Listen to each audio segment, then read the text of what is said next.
Good evening, everyone. Welcome to Podcast for Dads. We are episode 31 now, guys. It's 6:30 on a Thursday afternoon, on a sunny Thursday afternoon here in London. How are we doing, gentlemen? Bob, and Cool. let's introduce our guest, Mr. Chet Kerfew Patel. I'm very well, my brother. Got my little curfew top on. I see it. I see it. The coolest dad because we're doing the Hindu dad thing. Oi, Kids he's get me rocking out the merchandise, mate. That's it. That's it. the merch. Got the merch. Yeah, man. Yeah. So, Chet, we've been talking for a couple of weeks. We're introduced by Kunal. Kunal has sent us many a person over the last few months as well. So appreciate you for that, Kunal. But look, you're quite a personality up there in Leicester, right? You've got quite somewhat of a presence. And there's a lot of things that you like to do within the community to keep you moving. So I think the easiest thing to do is to pass you the mic and let you introduce yourself to the world. So I want to say namaste, kemcho, salam alaikum, sasrikal, wagwan bagwan, as I would like to say to everybody. That's my little wagwan bagwan kind of like status. My name is Kerfew. Born Chetan Kumar Patel. I am a rapper, a DJ, also a massive dog lover, dog breeder, licensed dog breeder. Do radio presenting. I'm also the voice behind Dubwala. I don't know if anyone's ever heard of Dubwala, but there's some voiceover clips, Mandem clips, and all the jokey Gujarati clips. That's me. And I run a kind of brand called OK9 Dog Products. Got 3 kids, 6 dogs, 1 wife. Mate, you're busier than you're as busy as I am. Just trying to keep going, man, brother. This trying to is stay it. out of trouble. That's what it is. Trying to stay out of trouble. So yeah, Mate, 3 kids and all those dogs will keep you in a whole heap of trouble, man. It is. Yeah. They're very well behaved dogs, believe it or not. They don't make hardly any noise. They're very well behaved. So I literally thought he was going to say they're very well behaved kids, didn't you, Bob? Yeah, that's what I was hoping to hear. But we went up to the dogs first, I see. I be honest with you, I could handle another 6 dogs. Kids, it's all new to me. I'll be honest with you.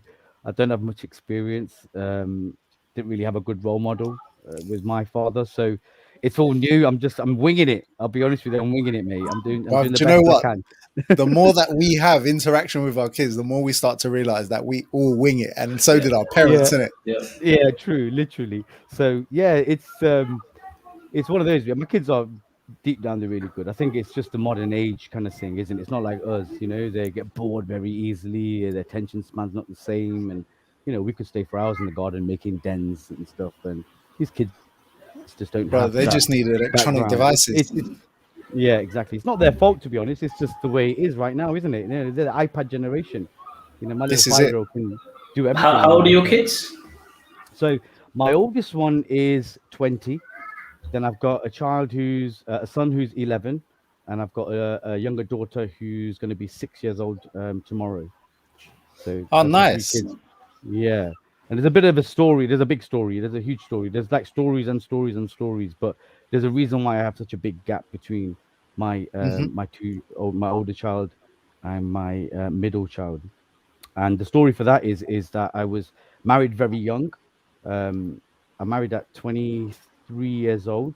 My wife was only 20 at the time, and we had a child kind of like almost straight away. And after 3 years, we kind of fell apart. I don't know what it was with the pressure of having a baby. You know what it's like when you first have a child. It's kind of tough, isn't it? Sleepless. Very tough, especially because you're finding your feet, right? Yeah. And at that age in life, it can't have been easy. It was tough, bro. And then 3 years later, we divorced. What happened after that? I was I was a weekend daddy, one of those thing every 2 weeks type of thing. So we did that, and I don't know whether it was seeing my daughter on a regular occasion that kept me and my wife kind of together, or kept an opportunity for us to go back together. But yeah, lo and behold, 3 years later, we got back together. And then 3 years after that, we had another child. Hence, there's a 9-year gap between child number 1 and child number 2. From someone that's experienced both sides of that fence, what was it like? Obviously, like being as what you said is a weekend dad, right? There's friends and people in my life that I know are in the same position, right? But they're just yeah, not maybe as confident to come on and talk about it. yeah. But from your perspective, what was it like being a father and you know only having that weekend availability time with your children? Bro, I'll be honest with you, it actually broke my heart. It really broke my heart. And to be honest, the rapper Curfew actually started because of that. So what Hmm. happened is I was really my oldest daughter is her name is Jasmine. I was like really missing her on the times I didn't have her. And I think it's really strange because you end up then spoiling them in the 2 days because you only see them 2 days out of 14. So you end up though spoiling them, and then you're always getting told off by the mum. Oh, you're spoiling everything, but you're kind of like, but I'm seeing a 2 out of 14 kind of thing. You know, it's I can't help So I but want spoil her her. to know that I love her, innit? Yeah, I'm crying for 12 and I see her for 2 kind of thing. And Yeah, then I wrote a song called Baby Father for my daughter. It's a Fathers for Justice track. So you're big up Fathers for Justice, man. You know, I support that charity 100%. Um, and I basically penned that down and then sent it to my daughter, but I sent it to a few friends. It was kind of like, yo, Curfew, you can rap, you know. And I was like, before that, prior to that, I was only a DJ. It was like, you can rap, you know, you got bars, you know. And I was like, serious? I was like, I only wrote this song for my daughter. And in the end, I ended up penning the whole album, and it got funded by the local council and stuff. My first album was called What's the nice, Time? Yeah, but it all happened. And I think situations in life create other situations. 100. And percent and I'll be honest with you, most of the kind of the low points in my life have created great positive moments. You know, great things have come from it. So I would always say to anyone who's going through a downside in their life or going through some hardship is that you know what, you don't know what that's going to lead on to. You know, just like Exactly. just run with it. Just run with it. Trust me, because I'm living proof. I'll be honest with you. There's many times I've thought to myself, man, it can't get any worse than this. And something happens, and it's kind of like it completely flips. The whole life flips. You know, I became a rapper. I was quite, you know, I wouldn't say I'm successful. I'm not touring everywhere and stuff, but I went on to One Extra. I've been on Asian Network numerous times. I've had checks after checks for royalty payments. Like in one year, I had like £3,500 that paid for a holiday. You know, things like that. It's just crazy that in radio plays and stuff, and it all came just from that fact of me severely missing my daughter. I don't know whether You it be never know in God it. Like they fucking say, planned. everything Yeah, happens for a reason, innit? absolutely, bro. And One door I, closes, another opens, but you never know what's behind it, right? exactly, and that is I'm 100% a person for that. To Hmm. say that sometimes right now what looks like it's dark times, just see there might be something silver lining behind the clouds. You know, you just 100, never man. know. You never know. And many moments in my life I've had that. So I would definitely kind of preach that. You know, all the time, every time, type of thing. But yeah, bro, that's how I got. That's how kind of like curfew came about, and that's why there's such a big gap between between my kids, you know, in terms of age and stuff. So And my obviously, I final take it child, you much prefer that you're with them, like whenever you please now, right? bro, waking up with your kids in the same house every single day, I don't think you can put a price on that. Nah. And let me tell you one thing, all right? This is no word of a lie. During the time when I was on my own, I did date other girls, of course I did. And during the times, I found that every woman is pretty much the same, pretty much same expectations. And I sat there thinking to myself that, do you know what? Yeah. At the end of the day, I've realized there's no one that's absolutely perfect. Hmm. Everyone, it's all about give and take. You have to understand. And I think when I was young, I didn't know that. I really had no understanding. I just thought, no, this doesn't tick all the boxes. It only ticks 8 out of Yeah. 10, you know, but no one's gonna tick It's when you're 10. young Yeah, and naive, though, isn't it? Like you've got this absolutely. fairy tale ideology of what a relationship's supposed to be, and Yeah, through mass media, television, and all of that, we've been kind of fed one storyline of this is what an expectation of love and relationship should be, and that's what you need to match up to, and it's exactly. just not the case. It's 100% not the case, bro. There has to be give and take. You have to learn to kind of be flexible in a relationship. And I think that's what I realized, but it took me till I was about 27 to realize that. And at that point, I was kind of like, do you know what? Do you know what? My ex-wife wasn't that bad at all, to be honest with you. She's actually great.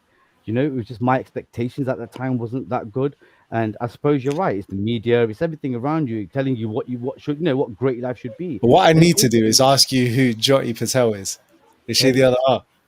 Jyoti Patel is my other half. That's right. Yes, Yeah, I was gonna she's my say one. she's loving it on the comments, man. Yeah, yeah, that's right. Yeah, she's Can you my see the other. comments tab? She is the I can see it. Yep. She's the better half, definitely. But that's one thing I would definitely say to people is that listen, no person is perfect, right? No, do you No know what I relationship will is ever say? perfect. There's a term that I came across a few years back that describes it down to a T. The Go on, bro. Tell perfect me. imperfections. Perfect, imperfect. Yeah, that's perfect. Actually, that's a perfect saying, and Do you know it's what I mean? absolutely that. Yeah, trust me, bro. And I think sometimes you have to then think to yourself that hold on a minute. Yeah, this girl might be a little bit better, but A, I've not lived with her, and B, I still won't get to see my daughter every day. So I'm still gonna have that lack in my life. And Yep. do you know what I'm trying to say? You gotta look at the whole picture. And I'll be honest, I'm not happy. I've never been happier than I am right now. You know. And me and my Mm, wife make an amazing unit. Like we have literally, we're like left home with £5 in our pocket.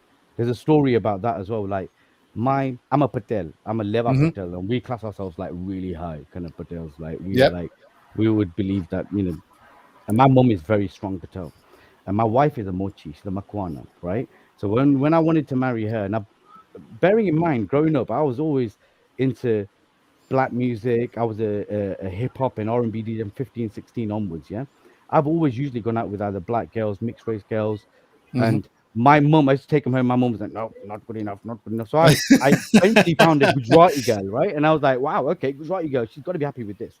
Um, believe it or not, she wasn't. She um, she said, "If you want to get married to her, get out." So I No. did, and I left home. I had £5 in my back pocket. I had my turntables in my hand and all my Yep. records, and that was it, bro. And Mad. my whole life, everything I have right now is built up through me and my wife. No Mm. help from anybody. Nobody. Like nobody's done nothing. It literally has been, and I think it means so much more because I know that when I look You at built everything it. around, like every single item, even in my bedroom right now, it's like I bought this. Every Yeah. single item belongs to me. It's crazy, but it's just one of those things. Sometimes you just gotta just do what you gotta do. My mum's cool now. Everything is cool now. So anyone who's listening right now and saying, "Oh, that's wrong," or yeah, it was wrong at the time, but these are people. You remember, we're talking about a different generation. These people think No, of differently. course.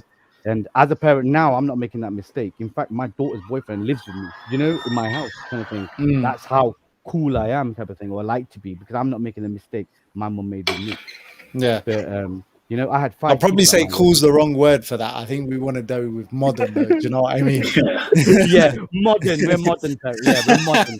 We're modern parents. Yeah, but yeah, But no, you it's know one of what? that. You're absolutely right. There's a, and Kunal mentioned it, right? There's a big stigmatism between the expectations of what traditionalists and our parents have brought over to the UK from what they experienced in life, but a lot of them haven't really adapted to the life here in the UK. Do you know what I mean? Absolutely. And Yeah. still looking back at all of those traditions and the beliefs that they were then brought up with. But mate, we've grown and changed so much, and it's crazy because we see it with our kid, right, Jaden. The differences that we're trying to put in with him compared to the way that my mum and dad raised me and my sister. Like, don't get me wrong, they Yeah. didn't do a bad job, but hopefully we've turned out all right. You know what I mean? Yeah. But like the access to information that they had compared to the access to information that we have as a generation, Yeah. miles apart, like they're worlds Miles apart. apart. Do you know what I mean? Yeah. And Absolutely. so when they compare what we're doing, because we're looking at what we're being told and learning, right, to what they Yeah. used to do, it's like two different worlds. And even Yep. that can cause issues. Absolutely. It is. It is a totally different world. And you're right. It's like, I mean, I'm from Leicester, which is, and I live in Belgrave. So it must be even more difficult for you. Like I did Well, 5 years Little in India. Leicester, right? Little India. So I studied in Leicester and I stayed in Highfields at my nanny's house.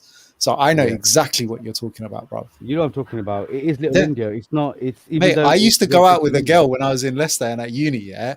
And I hadn't told anyone in my family, but someone in town had seen us and told it back to my dad's dad back here in London, brother. My man pulls me up at Diwali on it. I'm like, whoa, what are you on about, man? Yeah. Trust me, everybody knows everything. They'll tell. They'll be on the Yeah. phone straight away. I know they call them enjoy or chocolates out there. They'll be like that, and Funnily it's enough, though, yeah. So my mum and dad, when they first met, the meeting was in Leicester, yeah. And of all places, it was at Cossington Park, the one behind Belgrave, isn't it? Is it Cossington Park? that's right. Yeah, that's right. Yeah. Yeah, Becky Park, Cosy Park. So That's back right. in the day, like a lot of people used to have their meetings there, right? Yeah, But the whole family used to be there on the weekend as well, innit? So these guys are walking through the park and that before they've even got to the end of the park, like the whole flipping Samaj would have found out. You know what I mean? That they've been there. Yeah, that Yeah. sounds about right. It's not changed that much. No, I Um, don't think it has. no, and to be honest, more recently as well, we've had a large influx of people from India recently. Gujarat, Daman, Yeah. Diu, a lot of, and Mate, these again, guys from Daman know how traditional to talk values, Gujarati properly, innit? Like full on, they bro. swear in Traditional, every other sentence. yeah. Well, that sounds like my dad. My dad was like that. So he'd be like, if he saw his mate across the road, he'd be like, "Okay," or something, like Yeah, that. And yeah. it's like you calling them by a swear word, like, "Okay, Yeah, okay," like that. And it's like, bro, it's like yeah. we don't call mates like that. Do you know what I'm trying to say? But No. that's how it was. It's just, he goes, my granddad used to say to me, he goes, "Surti na poira." They go, "Look, gar boli na ave." Yeah. He goes, that's what it is. Surti na chokra chane gar boli na ave, which means that kids who are from Surti background actually come Yeah. out swearing. He goes, that's their bhasa. They come out swearing. It's part of it It's for them. mad. I used Yeah, to, so there was these guys that used to work with me at Phones for You. And mate, they were literally so hilarious because all they would do, they'd serve customers and shout at each other in Gujarati and swear at each other. Do you know what I mean?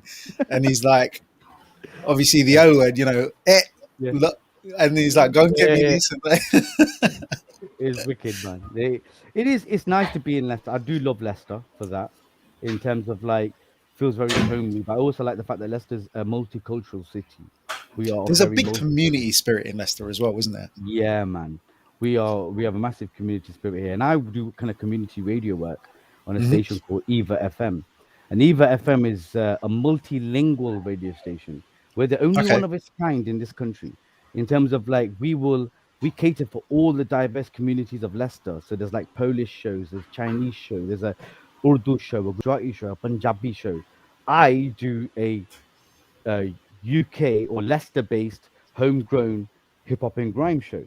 So kind of like that's what I Fantastic. do on there. Yeah, so I promote local hip hop and grime, but Yeah.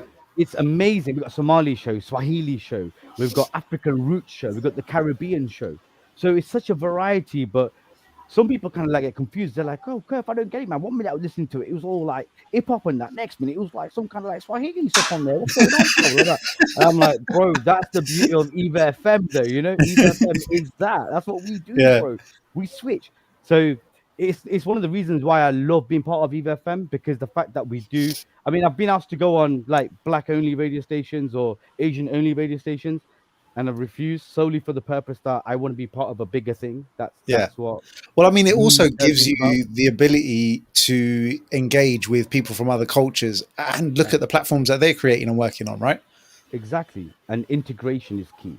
Like we Hmm. get to integrate, and also if there's anything that we need to kind of like bring communities together, then Eva FM is the perfect place for it, because we will have ambassadors and Yep. representations for each pot of people. You know, so if I need to get a message out to the Slovakian community, I have someone I can deal with. So something to the Polish community, I have someone we can deal with. So that's another benefit of what we do, and that's yeah. I'm a world person. Like I like to learn about history, about people, about facts, about how we came here. I love reading about stuff, you know. So it was inevitable that I would end up on something like Eva one day, you know. So it was good to be on it. I've been here now, coming up 6 years. 6 years now. I've been a radio presenter pushing local hip hop and grime. You know, and big up my Cody Vij. If you're locked in, yo, where are you at, my brother? Big up. Vij is my co-presenter, so yeah, I love him. He's the one who gave me the break 5 years ago. Call me Is back. it? Yeah, I used to DJ when I was a radio presenter when I was 16 years old, and I stopped when I was 20. So I didn't do nothing, and then I started again, literally like I said, at the age of 38. Imagine that, 18 years out or something. And he called me Mate, that's back, and crazy, isn't it? he goes, "Oh, I heard that when you were younger, you were a really good presenter and that." He goes, "Oh, do you fancy coming back?" So I was like, "Can give it a go." But the rest is history. Since then, I've kind of like hosted over 30 events: KRS-One, Cool G Rap, Mob Deep, Loki.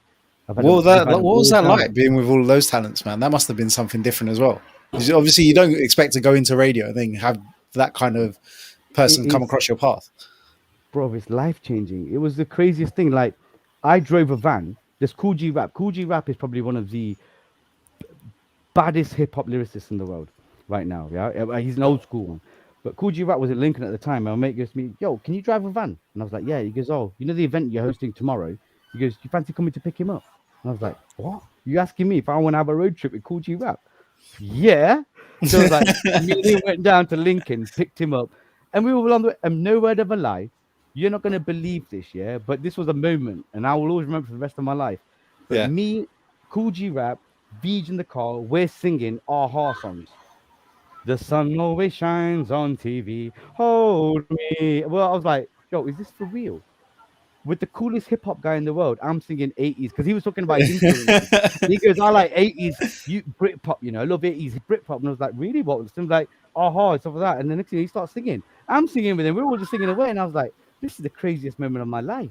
I can't Innit? believe it. With the greatest, one of the greatest hip hop guys on the planet. And I'm singing, flipping like aha with him. This is great. I saw Mob Deep. Mob Deep was amazing because Prodigy from Mob Deep had just died. So Havoc was down, Hmm. and it was great. And in doing Prodigy's parts was Big Noid, rapper Noid, who's another real famous guy. But to even have that, and I was on stage hosting for them. So Solid Crew have been there numerous times, perform and hosted for them. I think it has been unbelievable experiences, and I'm all for experiences. I'm not really a materialistic guy. I'm more Same. about memories. I'm more about Yeah. you know. Look at that. You know, I don't care about how much money you've got, man. I'd rather have an experience. That's what I'm about. Yeah. And yes, I understand you need money to have some experiences, right? I've got mates who travel the world. You need money to travel. You Of know, some course. people are like, "Oh, I've been to Egypt." Yeah, it costs money to go to Egypt, though. So you do need money. Yeah, you can't just be a pauper your whole life. If you want to experience something, you need dough. So I totally get that. But I'm not one of these ones who's trying to chase to get the most because I know that my experience will far supersede the money that I make in life, and I know Yeah. that it already has now. So There's a that's fine why, yeah, balance, isn't it? is that There's a get the fine balance. balance You have to, between experience yeah. and money, and you've just got to find enough money to get the experience. Exactly. That's that. It's like I want to do a hip hop video, right? I've never done a proper video. One thing about me as a rapper, I've always done home videos. I'm a very homegrown guy. I do everything myself.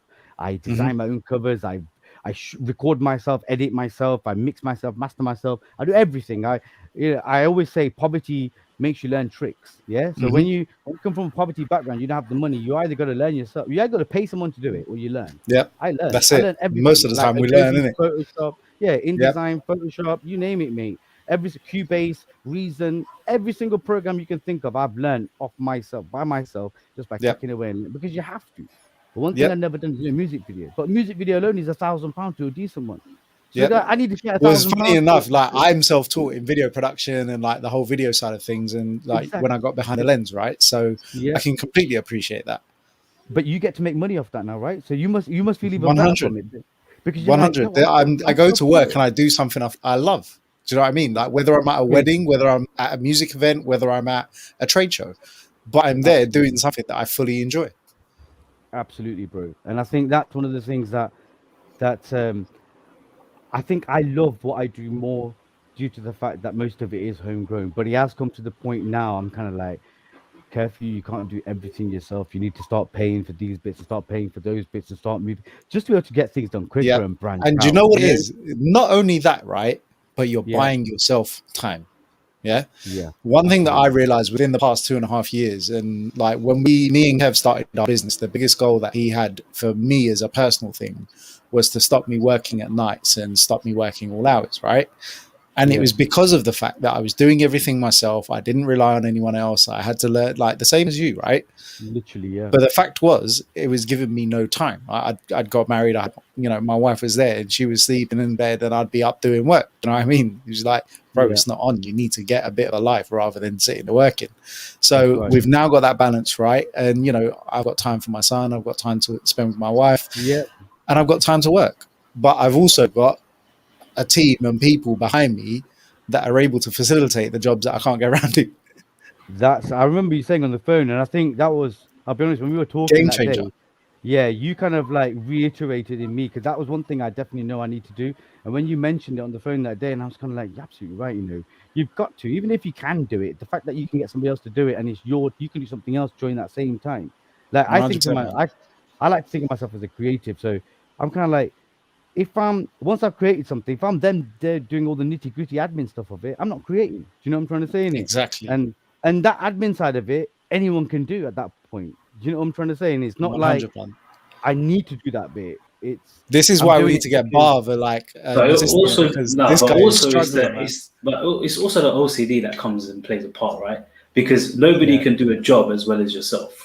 That's the bottom line, They right? may not do it to Yeah. your standard, yeah, but you know what? Yeah. They'll get it to a standard where you can pick it up and gloss. Oh no, of course, but that's where you have to get. But you also, the problem is when you've done things yourself for so many years, it's very hard to let go. Letting go is the hardest thing, right? Because you're like, hold on, I've done it myself, I've done it perfectly. What is this person going to be like? Oh, do I have to sit Do you there and know spend what? 10, 20 hours training? The easiest way to describe it is when you have to let your child go to nursery, innit? Yeah. Because you spend that first 9 months to a year with them, and all of a sudden you're passing the buck, and you're like, "Oh my god, is he gonna be all right? Are they looking after him? Are they doing this for him? Are they doing that for him?" And now they give these bloody apps, bruv, and then they put pictures on it, what they eat all day, and it's great because you can track that stuff, yeah. But then if you see that one picture of him crying, you're like, "My son's crying at nursery, man. What the hell's going on? Why is he crying? What happened there?" Do you know what I mean? How old's your son, Jay? So he's turning 10 months in a couple of days. 10 months. Oh, baby still. Wait till they get to man. about 5. You know what will happen then? You know when you drop Mate, then I'm going to be worried. Yeah? No. You'll be even happy. Trust me, it won't be like that, bro. You know when I'm in the car right now, I'm like, oh, I get to school. I drop them off. The moment I drop to, I'm like, air jump. Yes, your responsibility till 3:15. Yeah, like it's literally like it gets like that, bro. Trust me, man. No. So do you know, Bob? There was someone that I spoke to today. There was someone that I spoke to today, Bob. Sunita from the JJs. Have you come across her, Chet? Sunita from the JJs. So she's got a number of books out which explains to children who our gods are and what our religion is about, kind of thing, or like, you know, certain things and aspects of the religion. But it's all written for and aimed at children. And so she was telling me about her kid recently. She's taken the iPad away from him. And a couple of days ago, she's always using her earphones for when she's on calls for Zoom and work and stuff, right? And then they went missing. She couldn't find them. She thought, oh, wait, I've either lost them, they've slipped out my bag, or they've been robbed, right? And so she's ordered another pair of that. And then the other day, a kid came up to her, and this guy's like 4 years old. And he turned around and he went, "So, mummy, I've got something in this bag, and if you give me my iPad back, then maybe I'll trade you what's in the bag for the iPad." And I was like, yo, this kid's sick. 4 years old, yeah. My man's obviously, he's gripped up the headphones, yeah. And he's put it in this little bag, hidden it away, waiting to do this trade-off, yeah. And then she went to him, I'm not going to give you the iPad until you show me what's in the bag. And he was like, no, I want the iPad first. And she was like, look, show me what's in the iPad. Show me what's in the bag, yeah. Bro, my man had like a diamond ring in there. He had her headphones. He had a couple of other bits. So he's literally been stacking these things to trade her off. He's just been going around the house and picking things up. Literally, yeah. That is wow. That is. He's gonna have be smart, innit? Well, I don't know. Do you know what I mean? I don't know if I'm calling that smart or brave. Like that is just. Yeah, but do you know what? It's funny. It's brave, but the thing is, you can't hate on him, yeah, because he had the foresight to think she takes things away from me when I feel he's naughty, so he's taken something away from her when he felt she was naughty, and then he's offered to trade it. Bruv, you gotta give him props. Wow, I gotta give him props. That's clever kid. That is good. I'm hoping that kid's going my places. son will do that, man. I'm hoping he just like doesn't go around taking. At the moment, he loves taking my AirPods and loves taking my phone, but generally hides it somewhere. Then I'm like, Kaylin, where's my phone? And he'll go and he'll find it and bring it back to me. But mate, at least he's remembering where he's putting it, right? And he's understanding what you're asking. He knows exactly. When I say to him, Kaylin, where's my AirPods? And he'll run around. It mixed in with all these toys, somewhere at the bottom, and he pulls it out and just looks at me and laughs. I'm like, bro, what have you done? Like, why have you just taken these? Yeah, why are you taking them? You want to put them properly. Yeah. But he just, I don't know, he loves the AirPods. He loves the case. He just takes them and runs. I'll have one in my ear and he's run with the case. It's like go and You need to enjoy. get him some Take. of them. Get him some of them little fake ones you get. Well, I think I might have to. I've got him headphones like these, but he don't like wearing them. No, they'll be way too big. Bless him. Yeah, no, I've got baby ones, like nice Oh, little baby baby ones. ones. Yeah, Oh, yeah, cool. yeah. So, but they're noise cancelling. So, like when we've gone out or something, I went to a wedding recently. We put them on after he fell asleep. Can't hear a sound. Loud as you want, can't hear Good nothing. idea. Which Not the works, old, man. not the old cotton wool ideas that our mum used to do to us, isn't it? Runaki de kan amigo. Yeah, I know something. That's Yeah, it. that No was way, it. You'll bro. be Never all did right. that You'll be all work. right. Straight. Fucking weddings going on. Garba, everyone's freaking playing dandias, they're going loud, everything. Yeah, no Do one. you know what I mean? Yeah, Oh, that's mate. crazy. So So, yeah, you said that, well, when we spoke, we was talking about your dog breeding as well. And you obviously got into that with purpose as well. So let's spin around that one, man. spin on that. Okay, so about me and my wife have come from a background where none of us were allowed dogs when we were married, as children. So as Yeah. soon as we got married, the first thing we did was bought a dog. We had a Samoyed. A Samoyed's really nice. It's like a little white, fluffy, Arctic kind of like wolfy type dog. It's really cute. But we had a Samoyed, and then we had a Rottweiler and various other dogs. But I think maybe about 2006. So that was what 15 years ago. 15 years ago, my wife rescued a white German Shepherd, and her Hmm. name was Orca. And Orca was the skinniest dog you've ever seen. She looked like she was malnutritioned, right? Yeah. Really bad, really bad dog. She was, and we kept her. And well, my wife had her first. She had her when we were divorced, so that's when she got her. When me and my wife got back together again, my wife came with Orca.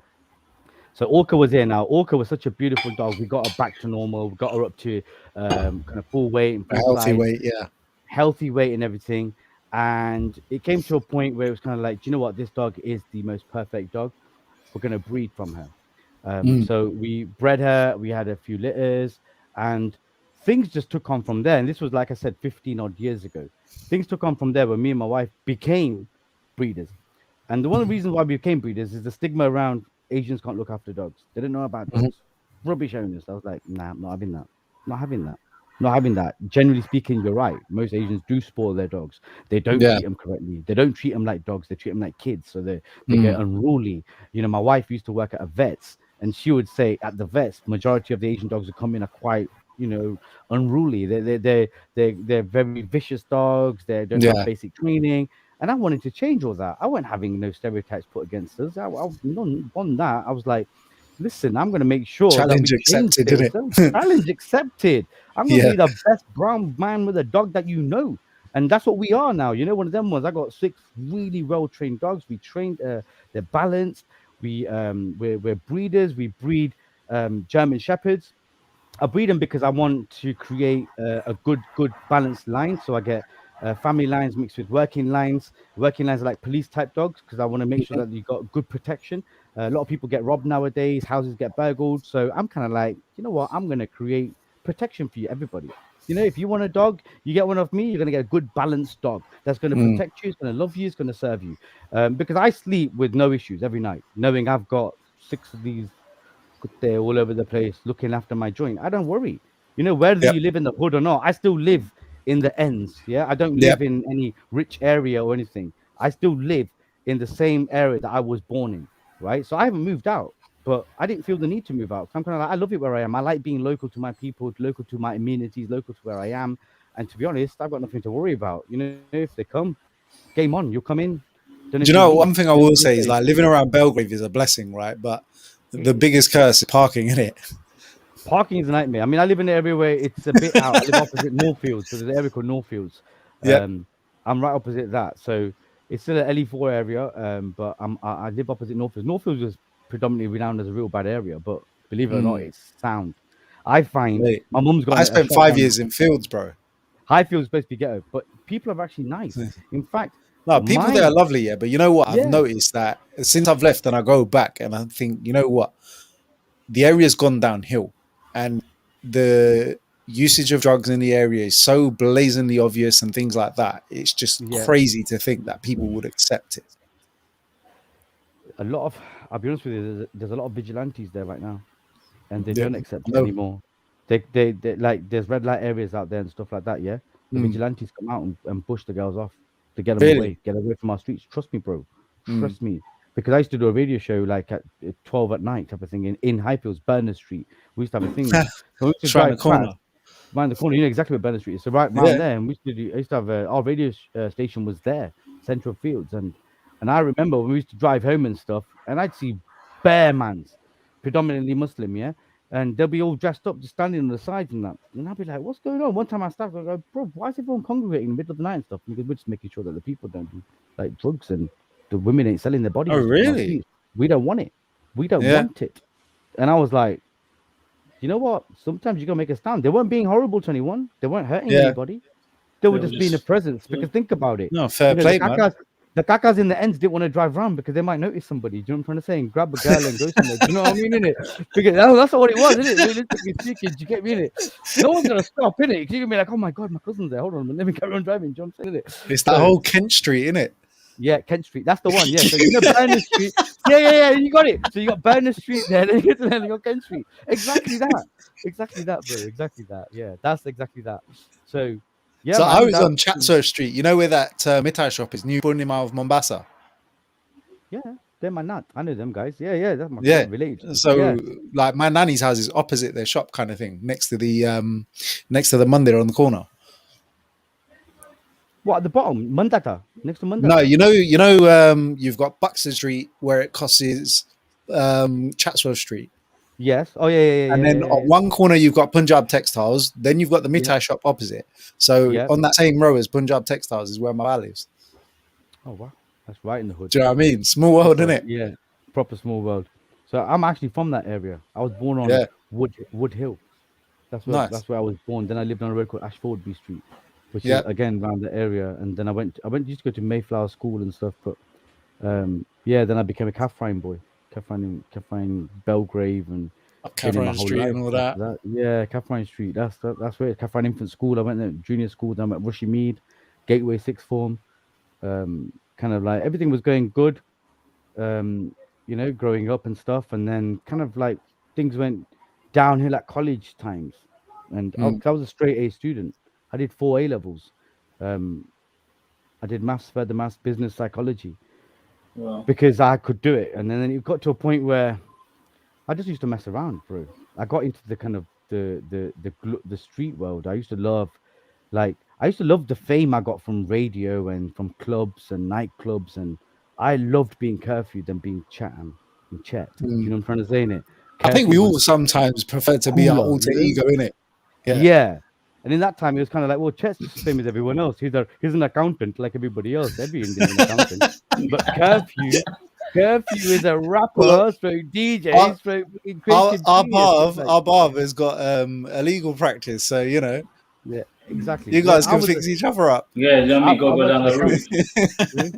and then you're just, but I like that as well. I like people who kind of get to a point where you kind of like, okay, I've ticked all those boxes, got that, got Yep. the house, got the career, got this, got that. But you know what? That's not enough for me. People like you, and then I'm going to do what I need to do now. And I Yeah. think that's important in life. You have that balance, and you know what? It's good for your sons, man. Because when your sons see that later on, they'll be like, every dad provides. It's every dad's job to provide. Every dad Yeah. goes to work and comes back. Every dad works hard. It's normal. Ain't nothing. When someone says, I work hard for my kids, so does he. So does he. So does he. What are you doing different? What are you bringing to the table different? Do you know what I mean? Everybody Furthermore, plans what on are you leaving doing an to give inheritance back, for the innit? kids. Yeah, everybody's doing something. If you're not leaving a business, you're leaving a house. Big deal. Do you know what I'm trying to say? But what are you leaving? What legacy are you leaving? What are you leaving that's different? Do you know You what? know? See, that I can completely appreciate, because like when I used to live in Leicester, it's my nanny that used to say, like, what are you going to do when you go, like, finish uni, this, that, and the other, and that. I was like, you know what? Yeah. I don't even know, yeah. But one thing I do know is that I want to leave something behind where people talk about it after I'm gone. Absolutely. Do you know what I mean? Bro. I want to Trust have made an impact or an influence in something in life which Trust me. continues when I'm gone. It's crazy that we've met, because you know what? The funniest thing is that I've never met someone who's so similar to the way I think. I'll be honest with you, Jay. It's literally one of those things. I haven't met Bab that, but I've talked to Bab that much, and I'm sure Bab's very similar. But me and you, we share so much synergy in the way we think, we believe, Yep. the way we act. You know, our kind of even our kind of principles of life, kind of like it's pretty much the same. in terms of like, I always believe, and one of the things I said and we touched upon is, what is your gift to the world? And that's what I say to my kids. What's your gift? What are you going to leave behind? I'm glad you Because mentioned that. yeah, I don't want you to just work. I don't want you to just do that, because if that's what you think, then I'm the wrong dad. If you think Yeah. I'm going to be proud because you think that, oh well, I've got myself a £1 million house, and I've got this, and I've got a fat car, and I've got 3 kids, and I've got a house, I'm not going to be happy. What have you done to make a difference? What have Yeah. you done for the community? What have you done for anyone else around you? What opportunities have you made for somebody else who's less than you right now? Yep. What have you done? Because that's what I care about, and I don't care about anything else. I'm not driven by anything else. I'm not driven by anyone who thinks opposite to me. If they think, albeit, do your thing, live your life. But I don't even really associate with them like that. If someone's like that, people are materialistic. I don't even chill with people like that, bro. I chill Yeah. with people who like that. Me and you could be really good friends, like, because I like that. I like energy. I like people who, like, we can feed off each other. We can That's it. bounce each other's positivity. You know what I'm trying to say? We keep each other in check. But you know what? Majority of the brethren that I know, kind of thing, will be like, they're just happy to just live their life, do their thing.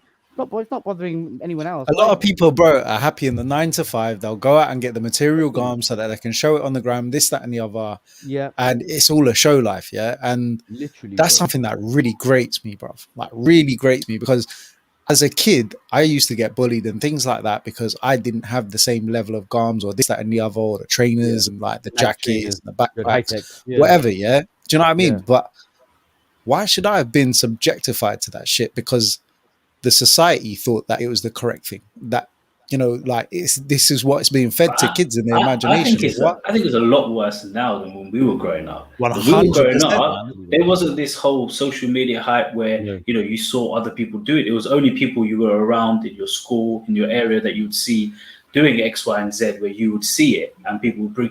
Now, like, I don't know what, especially for our kids growing up as well, right? They've got another 10, 12 years before they get to that stage, right? But It's scary to think, though, look man. at the Like, kids Kerfew, you now. must be going through it right now, innit? So, like, obviously, you said, one's 20, one's 11. Like, the 11-year-old, yeah. the 11-year-old must be like a concern, right? Because of the level of, like, the age that they are and the world that they're in. I mean, yeah, this is why I work so hard with him and push what I do, because you're right. He's, Dad, I'm going to get a Lamborghini when I'm older. I want to be a YouTuber. Why? Because YouTubers have got all the money. They got dough, they got this, they got that. Yeah, but they got nothing. They got no real talent. They're famous because, I know people on Instagram, for example. There's a person out there with, I don't know, 20,000 followers. All he's got is Lamborghini. Nothing else. Yeah. Not into it. Just a Lamborghini. That's how shallow the world is right now, though. Bro, trust me, We're that's exactly the right world. Right? But they get paid for having that Lamborghini, like showing pictures of it. Oh, you get paid for it, kind of thing. Like, that's what the world now comes to, right? That's all it is. That's all it is. Bruv, It's literally that. Shall I tell you something? Yeah. We've had quotes from people that are like, I want 5K a picture, 20K a picture, for them to post one picture for a brand that we look after on their social media. It's jokes, bruv. Like, they just have no value for the money because they get it so easy. It's so crazy. But the craziest thing is that people are fueling it. That's the worst thing. So you know why though? Because a lot of people don't understand the fact, yeah? So you go on Facebook today, you see a video and it's got 6K likes or whatever, or 6K views, sorry. You're on it straight away. And you know what? It's a mind trick, yeah? Because you think, this many people have watched it, it must be good. But you know what? Most people that don't like create content don't realize that view count is only a 3-second view count. Yeah, absolutely. Yeah. Do you know what I mean? And you're like, they might have 3 million views, but they might have only been on it for 3 seconds, bro. They ain't even got your message. But the other thing is, most people are sheep, so they're gonna just 100%, man. So as soon as you get someone on there, like, have you noticed one thing? Yeah, one thing I've definitely noticed. Yeah, and I get really angry because I'm trying my best to be something like that as well, and I find that I'm not rich enough. I think because I don't have all the fancy things. I have the content, I have the creativity, but I don't have that fat house that I'm taking my videos in. Do you understand, innit? I haven't got the fat cars. And I look at these people, nearly 99% of social media people who are big, online, and they're called influencers, come from a background that they have money, right? Right? So Or That's they've how it had a set started. platform, innit? Yeah. And that's what it is. So people aspire to be like that. I get that. I get we want to aspire to be something rich. There's also that. You have to remember, a lot of people want to, they like that because they want to be like that. You know, I Yeah. like that Lamborghini picture because I want a Lambo one day, right? But the point is that we're just it's a real vicious circle because we're fueling these kind of like But these so people not really the working. operative thing here is, oh yeah, and I think the one thing to take away from this is before you have kids, like your aspirations or what you dream about in life and those things that you want are they're very materialistic, right? Yeah, absolutely. And it's about show. It is like you want to feel good about yourself. You want to show people like I've done well, I've got this, or Yeah, whatever it is, that's right? right. Or you Yeah, want to one up, right? But the fact is, as soon as you have a kid, as soon as the like that kid touches your arms and you've got them, you're looking down at them in that hospital room and whatnot. None of that stuff matters, bro. trust me, it changes you forever, Nothing. bro. You're more Do you like, know what I I need to mean? make sure that this life kind of like this life's in my hands now. I mean, Yeah, man. it's you want money. Like right now, look, I'm not rich enough to say to my daughter, here you go, here's £10,000 for a Yeah, property. I wish I was. If I was, yeah. I wouldn't think twice about it. I'd be like, in fact, I wouldn't even I'd probably buy it outright for her. Do you know what I'm trying to That's say? it. Here you go. You'd want to do those things. So I get why we need the materialistic thing. But the other side of it is you also want to show them some Yeah, values. There's Do you got know to what I be a mean? And balance, right? that the Because balance is very the important. world, listen, we know it as it is, right? The world does only goes around with money, right? You can't do Yeah, anything in life. You can't, you know, unless you're going to grow things in your back garden. You still got to buy those seeds to grow what you need to grow to, make, even eating food, the basics of life. Yeah, filling up your car with everything. petrol. Doing Yeah, your car. You need money for it, right? But absolutely. there has to be a balance to say, okay, even if I make £1 million, right? Say I've got a million, what are you also doing with that money or with your time or Yeah, with your life to say, actually, look, I might have all the money, but I'm also trying to do something which benefits the people around me, which benefits the world, and make the world a better place. As long as you can get that balance, you that's live your right. life in a very happy, harmonious way, and you've lived for a purpose. And it's very difficult in this current kind of age as well because we're so kind of like driven and forced by the fact that someone seems successful because if they can afford things. Sometimes even just my son might be like, Dad, why didn't you buy a new car? Let's buy a new car. It's not as easy as that, son, is it? Do you know what I'm trying to yeah. say? Innit?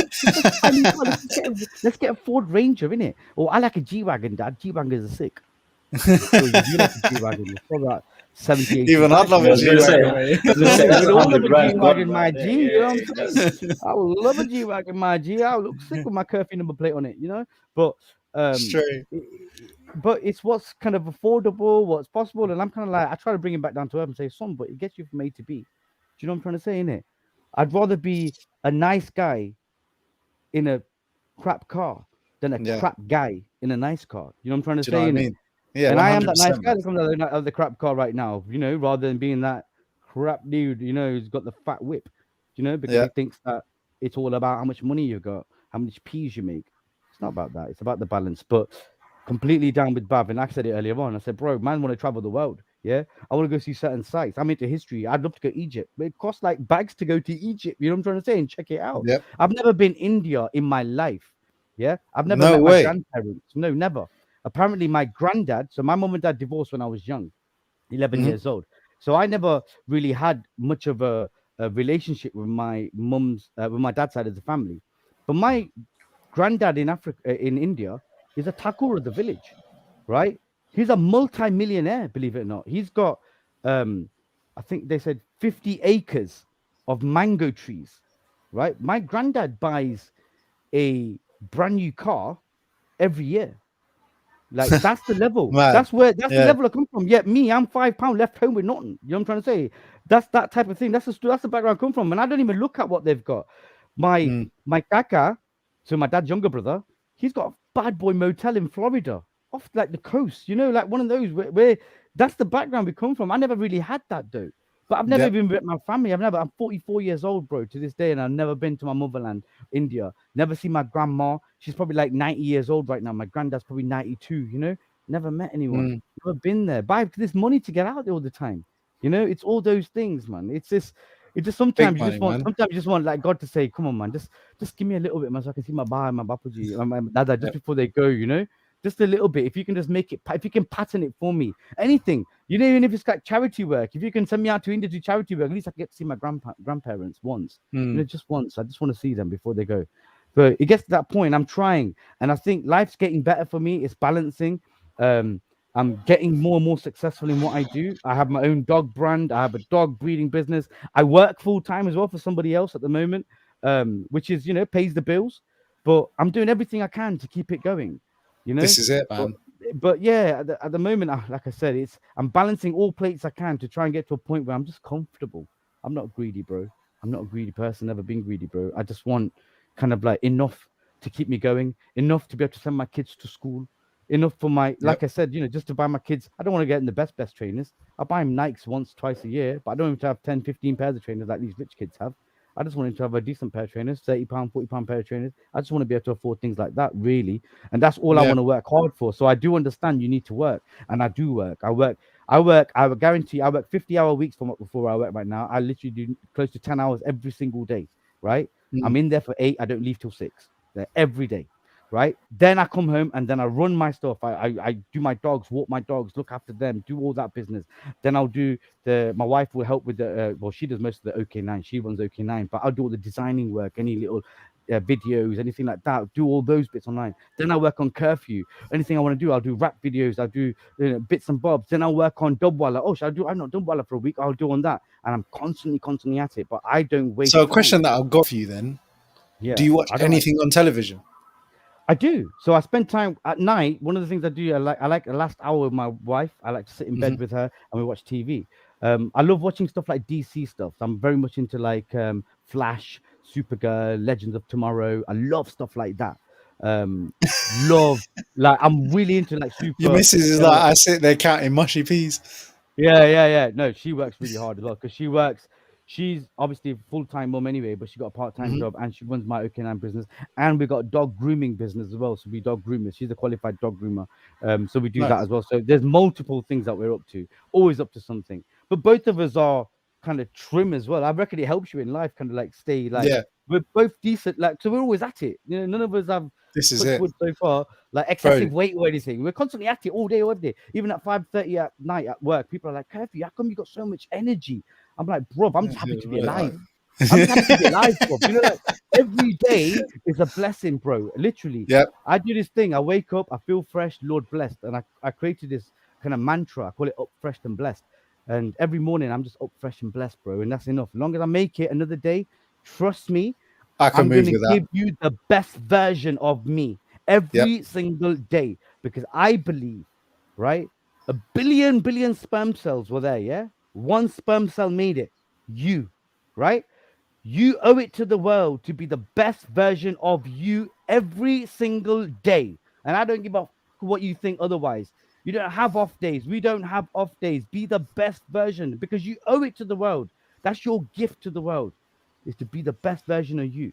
Because there's people out there fighting for their lives right now. There's people out there who can't have children. There's people out there who are dying at birth. There's people out here who are getting murdered. So you've made it. So you need to be the best version of you every single day. And I mean train every day. Physically be strong, mentally be strong, spiritually be strong, whatever it takes. But every single day, no days off. Honestly, I'm very militant with that. I'm like a God soldier. I call myself positive man with attitude, PWA. Because I don't say to people, please be good, please be. I'm like, listen, mofo, you must be good. You must do better. I'm like that, bro. I'm very passionate, but I'm But do you know very what? People need I that in don't life. stand here mincing my words. I'll tell people straight up, you're wasting your time. You ain't nothing, man. You ain't done nothing all these years. Don't talk about all these years of doing something when you ain't done That's nothing. it. Do you know what I'm mean? Because too many people are they create this There's a lot little of people vision that of like to themselves. talk, innit? Yeah, they create this vision of themselves, and in their own little world, they believe there's something, but they're Yeah. not. Do you know what I mean? And I think you There's need to people that strip talk it and there's back. people that do, innit? And the people that do Trust don't me. talk. Yeah, trust me. And that's what it is. I'm a guy who talks the talk, but I walk the walk as well. Do you know what I'm trying to say in it? So everything I practice, I preach. If I tell you every day be the best version of you, trust me, tell me a day I'm not. Do you know what I'm trying to say in it? You know, people always say, Kerf, you think you're better than everybody. I said, well, tell me that I'm not. Do you know what I'm trying to say? I'm not saying I don't think I'm better than everybody, but I think that everybody is less. Do you know what I'm trying to say? That's what it is. I remember one Less time one of my rapper involved. mates, one of my rapper mates said a wicked line. He goes, I ain't higher, you just lower. That's what it is. I'm not higher Yeah, than the average man. You're just lower than what the average man's meant to do, my G. yeah. That's what it is. And we all need to try better, try harder, do better. You know, we all have to. No days off. About 4 weeks ago, I'll tell you a story. I'll tell you a story. 4 weeks ago, yeah? It's not. It might not be water in there, Kunal. Yeah. It's just this is Ribena, my G. Well, I love Ribena. True story. I'm gonna tell you a true story. Go It's a for bit of it. a sad one. It's a sad one, yeah. I'm gonna tell you the truth. True story is this. I had a friend of mine, right? His name was Jermaine. Okay. Jermaine, I met 20 years ago. Or no, tell a lie. 16 years ago. He came into my mum's shop. And at that time, I was helping my mum out in my mum's shop. My mum's got a shop. And he tried to palm me a £20 note, a fake Yep. £20 note. Okay. At that time, I was selling my music album, which is called What's the Time by Kerfew, Kerfew. That album was in my shop. So he's trying to distract me. So he said, yo, bro, is that your album? I said, yeah, that's my album, you know. He goes, oh, cool, man. Yo, can I have 20 Benson Edges, please? Yeah, of course. And he gives me this £20 note. Now, I feel that I know it's fake. So I feel this now. I said, yo, bro, this is fake, you know. And he goes, is it? Oh, man, this guy, man, give me this fake note and that, man. Yo, man, so, never And mind. you know Like how that, many yeah? times I've heard that in Leicester, bro? Yeah, this guy, man, bro, give me a fake note. I'm like, yeah, man. I go, trust me, man, someone's a savage, mate. I said, yeah, don't worry about it, bro. These things happen. But look, if you want to pay me tomorrow, take the deck, pay me tomorrow. Cool. Tomorrow he paid me. Anyway, we became really good friends. He came to my house, we made music together, everything. Anyway, turns out this guy, it comes from a real bad background. He was a result of his mom gave him up when he was young. His mom was only 16 when she had him. He was in care all his life, in and out of care homes, fostered, etc., etc. And he was been in jail from the age of 16, 17 onwards. I'm talking about armed robbery, Yep. goldsmith type of guy. Yeah. So we're talking full on bad man. I'm talking about like that. But I didn't look at that. I don't care what you come from. I'm like, I'm gonna judge you on what you are with me right now. I don't care about your past, bro, because everyone needs a chance. Yeah. And I gave him that chance, and we became real good friends. And he knew it. He became good friends. He went in prison one more time after that. Anyway, and he came out and he started a business doing t-shirts and doing this and doing that. And he bought all the machines and he started a project called Stop the Bloodshed UK. And he was trying to do it to stop children stabbing each other. Because right now, Yeah. kids are killing kids. Yeah. Yeah. Leicester right now, 4 kids last week, 2 weeks ago. Yeah. We're talking stabbings are hard right now. People are killing each other. This guy Bro, was it's doing a the same. scary world, man. Like I don't know Bro, if you follow. There's an Instagram page called like UK London Crime or something, yeah. yeah. And the things that get reported on that thing, and you know, some of them aren't that far from me, bro. And I think this ain't the world that I want my kid in. It's too close to Bro, home. it is crazy. So this guy, he's got this project called Stop the Bloodshed. He's going from place to place to place, city to city, you know, busking for free. Just busking obviously for nothing, for free. He's getting money though. People are giving him £1, £2, whatever. Some days he used to make 80 quid. But he'd busking the message, stop the bloodshed, put the knives down, stop the bloodshed, put the knives down. He used to go Leeds, Nottingham, Northampton, you name it, he was everywhere.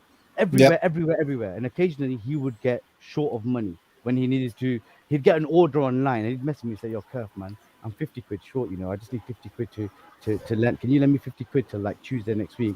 So I need to buy some supplies, some t-shirts and stuff. I got an order for some Yep. t-shirts. I was like, bro, do you know sometimes, bro, I had no money in my bank. Yeah. I used to transfer it from like get my kids to lend it to me, or and I'm talking about my current account, not my business account, or I get it from my business account. Yeah. And I used to transfer it just to lend it to him. God's honest truth, he always gave it me back. Every single time. I lent to him since October about 50 times. Different bits of money, £20, £30, £50, £100, whatever he needed, anytime. Because I didn't want him to do any crime to get that 50 quid, Yep. which is not going to change it's not going to break my flipping bank, and it's not going to kind of like affect my life. Right? But it's So gonna keep him straight. It's going to keep him straight. I thought I was getting somewhere. Bro, 4 weeks ago, he jumped in front of a train and killed himself, bro. Oh my No god. word of a flipping lie, bro. And I'm telling you, God's honest flipping truth, bro. Right? I was like fucking devastated, bro. Like literally, like brother, you got a problem. You got 50 Come quid you to me, don't innit? need. You're messaging me. You're feeling like you don't want your life. You're feeling like, bro, why are you not messaging me, my G? You know what Yep. I'm saying? Why are you going to a level where you're going that far? Because I'm trying to show you I'm here for you, bro. Do you know what Yeah, I'm trying to man. say? Yeah, that's what happened, bro. And right now I live with that burden because 2 days before he messaged me, for 30 quid. And at that time, I didn't have it in the bank. So I said to him, bro, I said, my wife's gone to sleep right now. I ain't got in my current account. I said, but wait till the morning, my G. Not even 2 days ago. Sorry, the day before. He messaged me for £30. And I said to him, bro, leave it till the morning, right? In the morning, I'll get my wife to transfer it into my account because she's got the business account details. And at that time, I didn't want to bother her and all that. I said, she'll transfer it into my account, yeah? And I'll give it in the morning. Bro, the morning didn't happen. By 1 o'clock in the morning, he'd jump in Crazy. front of a train, bro. It's the craziest stuff. And I know Jesus. it's a downer kind of conversation, bro, but it's real. We're talking, that's Yeah, how man. real we're talking. We're talking about there's people out here trying to make a difference. But sometimes, right, what ends up happening, and I get it myself, I'm trying to make a difference in life. And I feel people don't support what I do all the time, right? People I see day in, day out don't support what I do. And I'm kind of like, I don't get it. Don't you see the greatness? Like, do you know what I'm trying to say? And sometimes it makes you want to People give are in up. their bubbles, bruv. Yeah, I They're in can't their be asked. bubbles. They don't care about Yeah, anything, and they they've don't got their care, which blinkers is, on. yeah. And this guy, he was trying to make a difference. Something went wrong Hmm. for him. Maybe he thought, I'm here for no reason. I'm trying to make a difference. No one's listening. I'm giving my life up today. Do you know? And from that day forth, no word of a lie, I have had an attitude with everybody. No word of a lie. I don't care who you are. If you span me right now, I got attitude with you right now because I'm kind of like, what are you doing? What are you doing for next man? What are you doing for people who ain't that your brethren? Why are you not supporting him? Ain't that Hmm. your brethren? Why you ain't doing this? I'm being straightforward, straight to people's faces because I don't want another John Main situation happening again. I'm not having that. I'm not 100%, man. having people feel that they've not been supported enough, right? And no, forget it. I'm jacking it all in because no one listens to what I do anyway. No one cares. No one listens to what I do. I put a bloody picture of a brand new car up and I get 100 likes. I put Do you know something what I right now mean? and saying, yo, man, I'm a Gujarati rapper and I'm going to change the game for my people. Yeah. I'm going to Three change. Tell me when likes. you've heard Yeah, Gujarati drill or yeah. Gujarati grime. Tell me when you've heard it. And me, first person to do that. And where's the support? No one. No one about. Yet the same CEOs will flipping like my post when I put a picture of something that I've got spent money on. But when Yeah. I'm trying to make a difference, Tells no you a one's lot, there. innit? Tells you a lot about people, bro. That's Yep. why half the time I'm kind of like, yo, COVID needs to take out these blood clots. You know what I'm trying to say? Because I don't care. We don't need people like that in the world. I'm being serious, bro. There's good people going and good people, bad people still here. Yeah, Bro, you can say honestly, that again, man. I'm one of these guys. I'm telling you, like I said, I'm not one of them guys going to like, please. Mehrabani said, please look after each other. Please do well. I'm like, nah, fam. But We're you on know what? earth It's right like that. now. It's like that message I see on Instagram or Facebook or whatever it was. It was like people will give likes to people like Kim Kardashian and like Oh all these yeah. people for all these stupid You know what things, I yeah, mean? for nothing. They're never going to have any interaction. It's never going to make a difference in Never. their life, and Never all it's going to happen. show is their name underneath on IG to say that they liked it, right? Yep. Yeah. But that is That life. And then that these person things that doesn't even people say do to make a difference, yeah, yeah, people couldn't give two absolutely. swings about. Bro, no word of a lie. Every single comment I ever get, every single share I've ever got in my life, I have personally thank you'd every single person. And I know it's Mm. not millions. I suppose I can do it because I don't get thousands like Kim Kardashian does. But someone like Kardashian's never gonna like your stuff. She's not even gonna know you did it. She don't even know who you are. Do you know what I'm trying to That's my say? point. Yet you got people out here who are gonna literally do something, make a difference, game-changing stuff. And it's not just me. Like I said, I feel bitter sometimes because I kind of like I think some of the things I do, like for example, like I said, I was predominantly all my life, I've always rapped in English. Yeah, I've Mhm. always been a hip hop artist, right? People always say to me, why don't you do something in your mother tongue? Why don't you do something in your mother tongue? I'm kind of like, yeah, but it's not cool in Gujarati, is it? It's like cool in Punjabi and cool in Hindi, innit? Yeah, Hindi's cool in it, and Punjabi's cool in it because like Punjabi's cool because it's got Bhangra in it. They've been rapping for years, and Bhangra people like if you get a 16-year-old Punjabi kid and a 16-year-old Gujarati kid, there's miles apart. A Yeah. 16-year-old Punjabi kid knows his culture, he knows how to dance, he knows his language, he's proud of his language, he's proud of his heritage. Gujarati kids, I was a 16-year-old Gujarati kid. At that point, I thought I was black. you know what I'm trying to say? I was anything but Didn't we all? Gujarati. We've had that conversation before, right? Where You feel we me? said it. The different faiths and different backgrounds, the upbringing is a lot different, and you don't get that. You know, a lot of the time, especially with us, and But a lot of Gujarati kids don't know anything about, and that's one of the reasons we created this platform, right? So our kids and next generations know about things that go on in our culture and our religion. Our absolutely, heritage. bro. And the other thing is like, so the main thing I found was the main reason why is because Gujarati language in music is represented through Garba, right? That's it, and bhajans. We don't have a popular culture as such. Bhangra is Mm. cool because it's popular and stuff. Yep. Hindi, like Hindi raps become big as well. Hindi's quite obviously got Bollywood. Hindi's massive anyway. But like Hindi rappers are world famous. Punjabi Mm. rappers are world famous. Yeah. Global Gujarati platforms. rappers are sitting in flipping Northfields, right? Do you know what I'm trying to say in it? In their bedroom, kind of talking on flip. You know what I'm trying to say? That's what we're doing because that's the support we get. That's as Yep. far as we'll get support wise from our own people. And I don't get it. And maybe I'm 100%, bro. crap. Maybe I'm shit. Maybe the answer is that I'm crap. But I don't think I am. I think that the people who listen to it actually say, "Yo, you're sick. I've never heard Gujarati drill. No word of a lie. I did an event. Yeah, there was only about 5 Gujarati people in the whole building. Yeah, I did an event. There was black people, white people there, and I did a Gujarati drill track. No word of a lie. That track got a rewind.